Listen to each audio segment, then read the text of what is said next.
여러분, 오늘은 그 현직 고등학교 교사이시면서 또 중고등학교에서 12년간 아이들을 가르쳐 오셨고, 그리고 자녀분은 또 초등학교. 그래서 저희가 이제 공감할 수 있는 내용도 많을 것 같아요.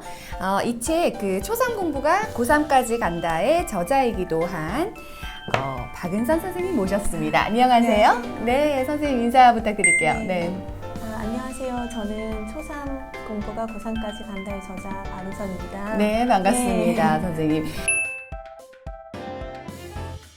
제가 이 책을 읽으면서 사실 인터뷰를 요청드렸던 이유가 그 초중고를 어느 정도 다 이해하고 계시지 않을까. 중고는 잘 이해하실 거고, 초등은 이제 아이 키우면서 아이가 이제 첫째가 초3이었죠. 그래서 이해를 잘하고 계시겠다라는 생각을 했는데, 학교에서 이렇게 중고등학생 만나다가 집에 와서 초등 보면 어떤 느낌 드세요? 네. 제가 이제 12년 동안 중학교하고 고등학교를 다 근무를 했어요. 그래서 중학교 1학년부터 고3까지 아이들을 봤거든요. 그래서 그 아이들을 보면 내 아이도 저렇게 커가겠구나 그런 생각이 많이 드는 것 같아요. 그리고 교실에서 보면 저 아이처럼 컸으면 좋겠다. 다른 의미도 있죠. 그 책에서 보니까 이제 타이틀이 제가 초3 공부가 고3까지 간다라고 했어요. 요건 어떤 의미로 일치하시게 됐을까요? 좀 이제 처음 듣는 학부모님들은 좀 무시무시하다고 하시더라고요. 정말 초3 공부가 고3까지 가느냐. 근데 사실 거기에 두 글자가 빠져있다고 생각하면 돼요. 초3 공부 습관이 고3까지 간다라는 의미를 좀 강조하고 싶었거든요. 그러면 어느 정도 좀 또 그쵸. 납득이 되는 그런 느낌. 그러면 이제 책 얘기를 하면서 좀 그 고등학교 선생님이시니까 저희가 사실 모실 때부터 저는 그 일단은 고입과 대입 등등 이 약간 전체를 조망할 수 있는 흐름에 대해서도 좀 얘기를 드려봐야겠다 이런 생각을 했어요. 책에 제일 강조한 게 제가 봤을 때는 학생부였던 것 같아요. 그래서 학생부를 강조하면서 초중고의 학생부는 그러면 어떻게 좀 이렇게 흐름이 이어져 있고 왜 중요한지가 궁금했거든요. 이제 학생부는 어머님들도 많이 아시다시피 그 아이의 학교 생활을 모두 볼 수 있어요. 그래서 아이가 학교에서 어떻게 생활하는지, 그다음에 학습 태도, 성적, 그다음에 진로까지도 모두 보여지는데 특히 고등학교에서는 입시 정보로 입시 그 평가 요소로 활용되기 때문에 너무너무 중요해요. 흔히 이제 학종 이렇게 하면서 그쵸 물론 정시에도 포함이 되지만 굉장히 부각이 사실 됐잖아요.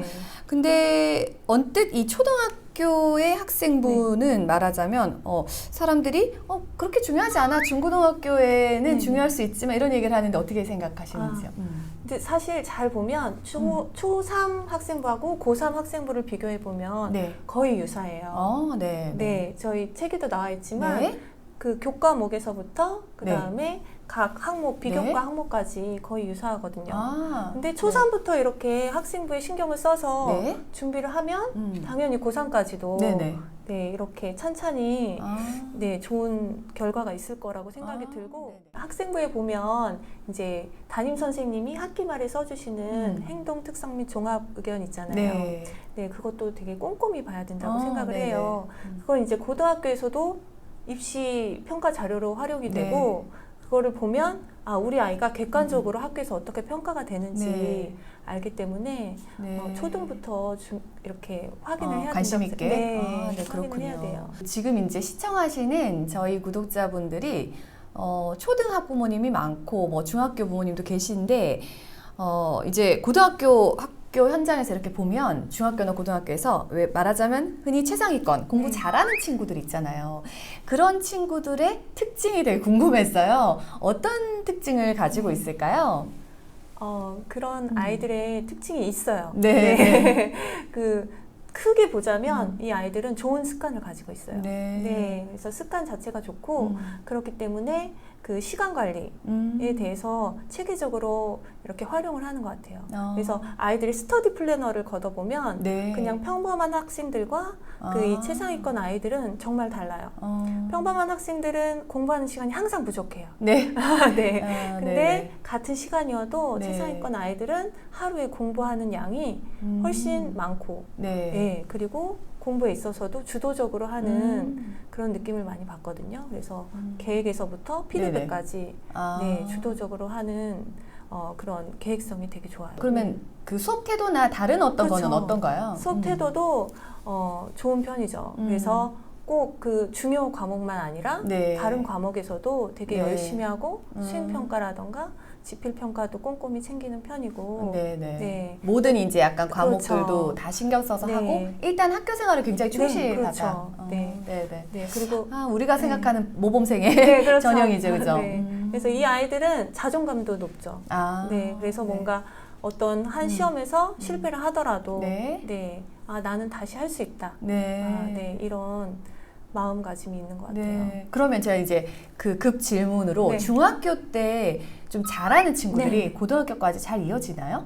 대부분은 잘 이어지는데 저는 안타깝게도 이어지지 못하는 아이들을 많이 봤어요. 근데 이제 이런 아이들은 또 특징이 뭐 다양한 이유가 있겠지만 좀 부모님의 영향이 없지 않아 있는 것도 사실이거든요. 아, 그래요? 어떤 약간 그 환경적인 요인일까요? 아니면은 어떤 부모님의 기질적인 요인일까요? 그러니까 제가 보기엔 뭐 다 그런 건 아니겠지만 부모님이 좀 강압적으로 아이를 이끈 경우 어떻게 중학교까지는 되는데 이제 고등학교에서 자발적으로 하는 공부가 아니라 부모님이 시켜서 하는 거기 때문에 거기에는 좀 한계가 있는 것 같아요. 네, 그렇군요.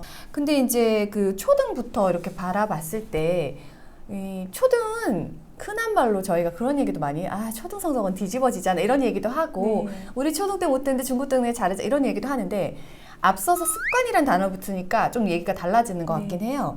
그 초등부터 그런 친구들은 좀 잘 이어졌다고 생각을 하시나요? 네, 아무래도 초등 때 그런 습관을 가지고 있는 친구들은 그 학업에 있어서 결손이 없잖아요. 그래서 중, 고등 때 내가 진짜 공부하려고 하는 마음가짐이 있을 때는 그 힘이 이렇게 자연스럽게 이어지는 것 같아요. 쌓여서 그러면은 이제 초등학교 때부터 좀 어떤 습관들을 잡아주고 그리고 학습 습관을 길러주면 좋을지 그게 관건이네요. 네, 맞아요. 어떤 걸 좀 이제 주력해서 저희가 해주면 될까요? 그러니까 초등은 정말 기본을 닦는 시기라고 생각을 해요. 그래서 뭐 중고등학교 때 잠깐 외워서 시험 성적을 잘 내는 그런 과목 말고 아주 기본적으로 닦아야 할 학습 능력을 키워야 되거든요. 그런 면에서 제일 중요한 거는 독서고요. 독서고 그리고 이제 제일 중요한 과목을 매일매일 하는 거죠. 꾸준히 하는 거. 그래서 말하자면 국영수. 그렇죠. 그래서 그런 기본을 충실히 하는 거에 중점을 둬야 될 것 같아요. 그 중고등학교에 이렇게 보면 아까 독서를 지금 1순위로 뽑으셨는데 독서 많이 한 친구들이 어때 이해력이나 이런 게 확실히 다르구나 느껴지나요? 그래서 요즘은 특히나 서술형 평가가 많아지고 있어요. 그래서 쓰는 활동도 많아지고 아이들이 생각을 내야 되는 활동이 많거든요. 그게 다 점수로 이어지고. 근데 그런 아이들의 특징 중에 하나가 독서를 어렸을 때부터 좀 많이 한 친구. 탄탄히 한 친구들은 아무래도 수월하게 평가에 임할 수 있어요. 그 친구들은 그럼 중학교, 고등학교 때도 계속 독서를 하는 모습을 보이나요? 그러니까 독서가 초등 때만 끝나는 게 아니고 사실 중학교, 고등학교에는 독서 활동 상황이라고 학생부에 기재가 돼요. 그래서 되게 중요하게 생각을 하고 그래서 중학교, 고등학생들도 독서를 꾸준히 하거든요. 그렇기 때문에 그냥 단발성을 하는 게 아니라 고등학교까지 계속 이어간다 생각. 사실 평생 독서긴 한데 그 독서 이력 관리를 그 고등학교 때 정말 중요하게 생각하고 대학 인재상에도 많이 나오더라고요. 그 책을 제가 이렇게 보면서 들었던 생각이 뭐였냐면은 책에서 초등 이야기도 있었고 중학교, 고등학교까지 이야기가 쭉 있었는데 고입 이제 고등학교 학교 생활과 대입에 대한 얘기까지 사실 나왔었어요. 그래서 초등 이제 부모님들에게 멀리 볼 수 있는 눈을 키우라고 강조를 하셨는데, 그러려면 이제 입시 흐름을 좀 어느 정도 또 이해할 필요가 있다고 생각했어요. 그래서 특히 또 고등학교 선생님이시니까 저희가 이제 그 좀 알았으면 좋겠는 게 고등 과정에 대한 이해를 좀 먼저 했으면 좋겠다고 생각했거든요. 고등학교는 1학년은 공통 과정으로 배워요. 그래서 선택이 없고, 근데 이제 2학년부터는 이제 선택 과목이 있죠. 지금도 되게 많이 있어요. 그래서 내가 전공하고자 하는 과목에 그 관련된 과목을 내가 선택을 하는 거예요. 그래서 선택 과목만 배우게 되고, 근데 이제 우리 초등 아이들이 고등학생이 되면은 이제 고교 학점제라는 또 새로운 시스템이 오니까 그게 더 활성화될 거예요. 선생님 말씀드리면서 저는 선생님 인터뷰 오기 전에 이 자료로 이제 좀 열심히 한번 봤어요.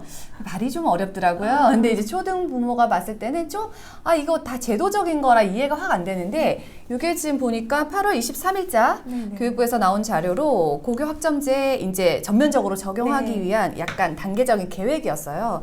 근데 제가 느낀 거는 뭐냐면 현 초6부터 이제 적용이 되는데 말씀하신 고등학교 1학년은 공통과목, 고2, 3은 선택과목을 하는데 결국은 진로 적성에 아이들이 이제 맞는 걸 하고 좀 자기주도적 인재가 되도록 하고 싶다라는 취지였어요. 근데 좀 어렵게 느껴졌어요. 근데 대학교 때 저희가 학점제를 하잖아요. 그 내용은 비슷하지 않나요? 네, 맞아요. 그 시스템 자체는 비슷하고 그래서 아이가 자기 진로 적성에 맞는 과목을 선택해서 어느 정도 일정 수준의 학점이 채워지면 졸업하는 제도예요. 그래서 졸업의 그 연도가 다를 수가 있죠. 내가 빨리 학점을 이수하면 졸업을 빨리 할 수도 있는 시스템 상은 그래요. 그러면 이제 그 대입에서 봤을 때 사실은 고등학교는 대입에 치중이 되어 있잖아요. 맞아요.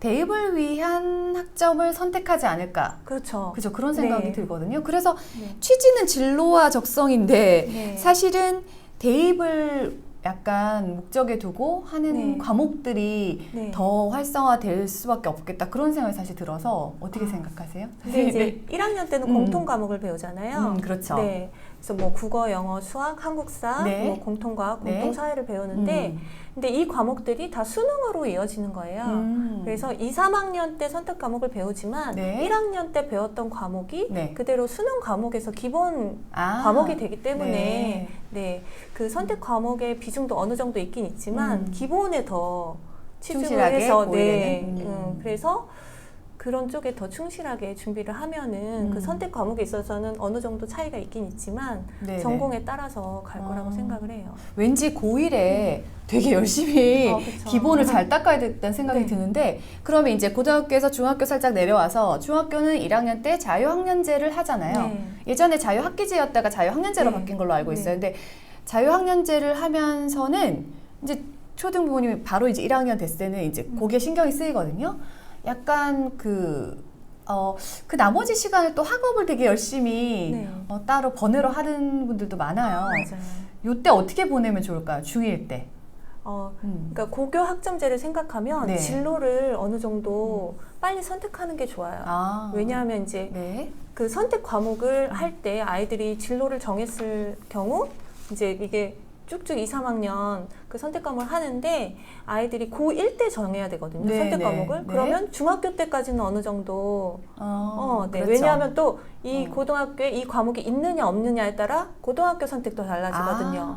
그러니까, 학교마다 다르기 때문에 선택 과목이 그래서 중1 때 자유학년제지만 이거는 놀라고 하는 시스템이 아니고 자기 진로를 찾아보라. 탐색하라는 시간이니까 그 시간을 충분히 활용해서 진로에 대해서 더 고민하고 그런 시간을 갖는 게 좋을 것 같아요. 그러면 그 고교 학점제 얘기가 나와서 선생님이 자료를 가져오셨는데 고교 학점제에 대한 이야기를 조금 더 알려주시고 또 저희가 그 입시에서 좀 어렵잖아요. 그래서 입시에 대한 얘기도 초등부모 요 정도 알면 좋겠다라는 선에서 얘기를 해주시면 좋을 것 같아요. 그래서 고교 학점제는 아이들의 개별성을 되게 존중을 하거든요. 그래서 그 수업의 형태도 많이 달라지고 평가 형태도 달라질 거예요. 그래서 고교 학점제에서 핵심 역량으로 꼽은 거는 3가지가 있는데 첫 번째는 과정 중심 평가 역량이라고 해서 아이들이 수업 중에 발표나 서술, 논술, 토론 등의 수업을 하게 되면서 과정을 평가하는 거고 그다음에 학생 중심 수업 역량이 대두될 거예요. 그래서 모둠 수업이나 프로젝트 수업, 플립 러닝 등 아이들이 직접 수업을 진행하는 경우가 많이 생기게 될 겁니다. 그리고 이제 진로 개척 역량이라고 해서 아이들이 과목을 선택하고 동아리를 선택하는 중요한 선택 사항이 있기 때문에 진로도 어느 정도 주도적으로 개척하는 힘이 필요합니다. 그래서 이 역량들은 초3 때부터 천천히 준비하면 좋을 것 같아요. 쓰고 말하는 공부 습관을 들여서 아이들이 과정 중심 평가 역량에 대비할 수 있고, 그 다음에 주도적으로 공부를 할 때 자신이 주도적으로 하는 공부 습관으로 학생 중심 수업 역량을 키울 수 있다고 생각을 해요. 그리고 진로에 있어서도 자신을 탐색하고 준비하는 과정을 겪으면 고1 때 과목을 선택할 때 주저함 없이, 어떻게 보면 초등학교 때는 마음 부담이 좀 덜하고 심플해 네. 보여요. 네. 근데 이게 이제 중고등학교에 갔을 때 주요 활동으로 이렇게 표현이 되는 거죠. 네. 굉장히 이렇게 확대되는 느낌이 드네요. 그죠? 네. 네네. 일단은, 요런 게 있구나. 그리고 이런 활동들을 하구나라고 초등 부모님이 이해를 하고 계시면 좋을 것 같아요. 예. 그 입시에 대해서 사실은 입시는, 하루 종일 얘기해도 다 이제 이해하기 어려울 만큼의 방대한 이야기였어요. 네, 맞아요. 근데 이제 초등 부모님들이 입시 용어 정도 좀 파악을 하면서 이제 서서히 트래킹하면 되잖아요. 네. 예. 그 입시 용어에 대해서 한번 설명해 주시면 좋을 것 같아요. 네, 입시는 크게 두 가지로 나눌 수가 있어요. 정시 모집과 수시 모집이 네. 있는데, 정시 모집은 우리가 알고 있는 수능으로 아이들을 뽑는 거고요. 네. 그리고 수시 모집에는 학생부 위주 전형, 논술 위주 전형, 실기 위주 전형이 있어요. 네. 그래서 우리가 학종 하는데 그 학생부 종합 전형은 학생부 위주 전형 중에 하나예요. 네네. 네, 그래서 학생부 위주 전형에는 학생부 종합 전형이 있고 학생부 교과 전형이 있죠. 학생부 교과와 학생부 비교과는 네, 알고 계시면 좋을 것 같아요. 그래서 네네. 학생부 교과는 아이들이 교과목으로 배우는 성적이라던가 그다음에 과목별 세부 능력 및 특기사항을 교과라고 할 수 있어요. 네. 그리고 학생부에서 교과가 아닌 것들, 뭐 다양한 봉사활동, 진로활동, 독서활동 등 여러 가지 활동들을 학생부 비교과라고 얘기를 해요. 네. 용어들을 이제 좀 얘기를 해 주셨는데, 이 용어에 대한 파악이 사실 뭐 이제 아이들이 학습할 때도 되게 중요하듯이 입시도 그렇더라고요. 요걸 좀 자세하게 볼 수 있는 데들이 있을까요?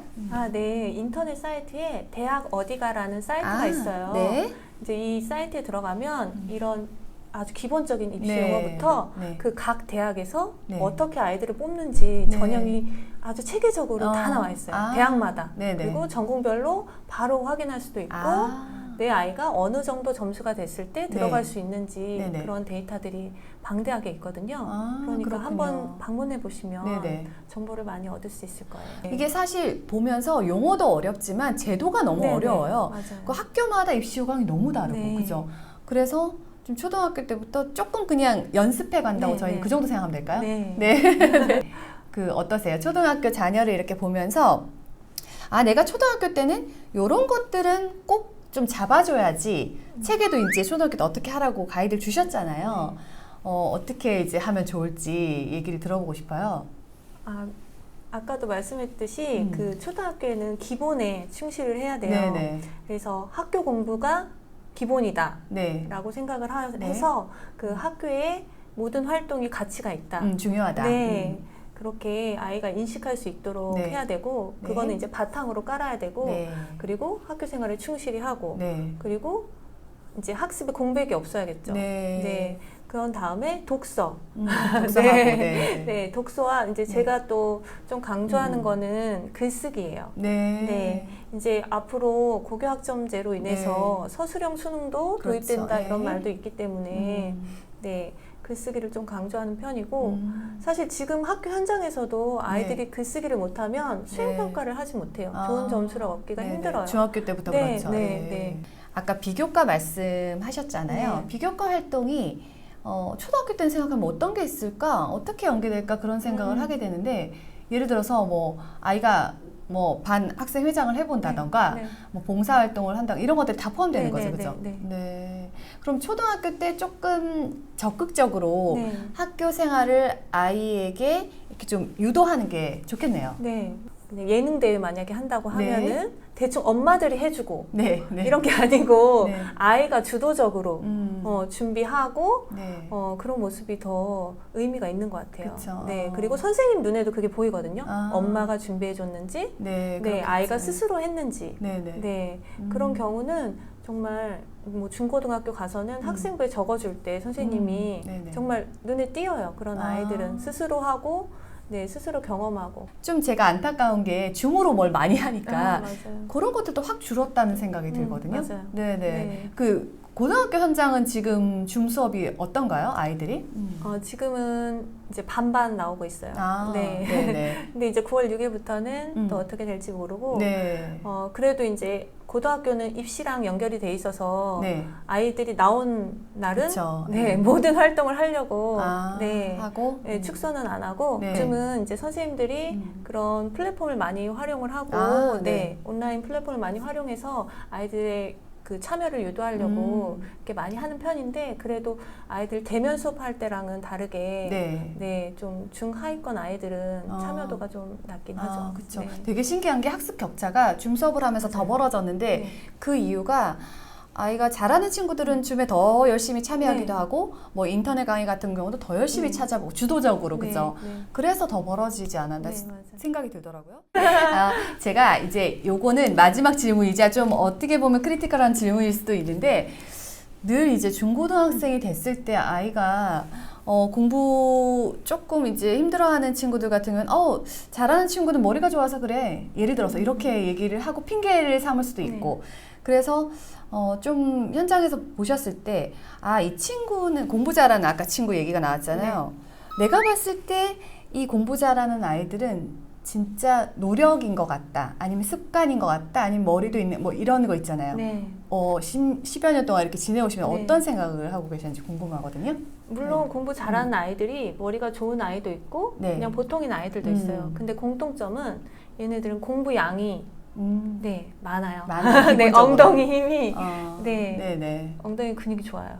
그래서 기본적으로 공부 양이 많고 그리고 습관이 잘 잡혀 있는 것 같아요. 그래서 되게 그 공부 본인이 하는 거에 대해서 의지를 가지고 있고 어려워하지 않나요, 별로? 근데 물론 공부를 다 싫어해요.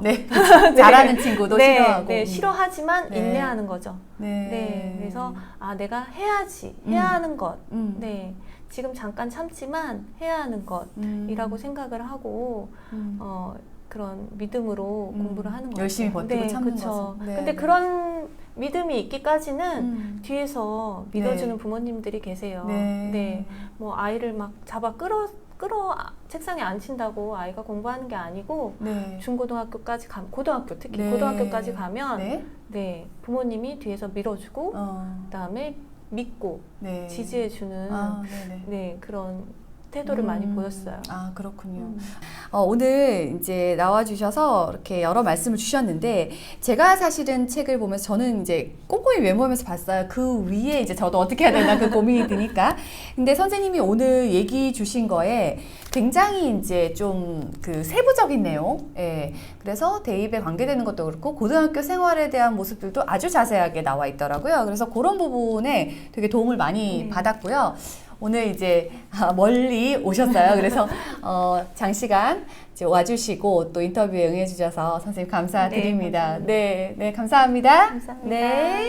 고등학교 선생님 나오셨으니까 고등학교 때문에 고민하신 분들 계실 것 같아서 질문 하나 하고 싶은데 그 예를 들면 저희 그 지인분 아들은 딱 코로나 터질 때 고등학교 1학년이 됐는데요. 고등학생 이러면 이제 고3 됐잖아요. 이제 어떻게 합니까? 그 친구들에게 좀 학교를 많이 나가지 못한 고등학생들에게 좀 팁이 있으면 부모님도 엄청 걱정이 많으시죠. 정말 너무 힘들어하더라고요. 근데 그거를 좋은 기회라고 생각하면 좋을 것 같아요. 왜냐면 혼자 있으면 이제 혼자 공부할 수 있는 시간이 많아졌다는 방법을 거잖아요. 배울 수 있는. 그래서 요즘은 사실 유튜브에도 공부법에 대한 영상도 많고 동기부여하는 영상도 많고 그러니까 자기 마음가짐에 있어서 다른 것 같아요. 마음가짐에 따라.